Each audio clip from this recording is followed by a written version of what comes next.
শুক্রবার সাত সকালে ফের কমান্ডার জিপ গাড়ি উল্টে ভয়াবহ দুর্ঘটনা ঘটল কাঞ্চনপুরে।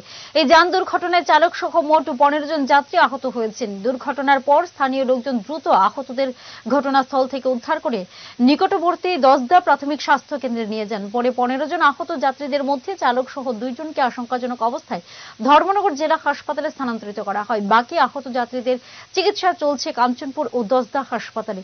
এ নিয়ে গত 24 ঘন্টার ব্যবধানে দুইটি ভয়াবহ যান দুর্ঘটনা ঘটে কাঞ্চনপুর মহকুমায়। এদিকে ঘটনার বিবরণে জানা যায়, শুক্রবার সকালে দশদা ব্লকের পূর্ণজয় দখরামপাড়া সড়ক দিয়ে একটি যাত্রীবাহী কমান্ডার জিপ 15 জন যাত্রী নিয়ে দশদা বাজারের দিকে যাচ্ছিল। সে সময় দ্রুত গতিতে থাকা কমান্ডার জিপ গাড়িটি নিয়ন্ত্রণ হারিয়ে আচমকাই রাস্তায় উল্টে যায়।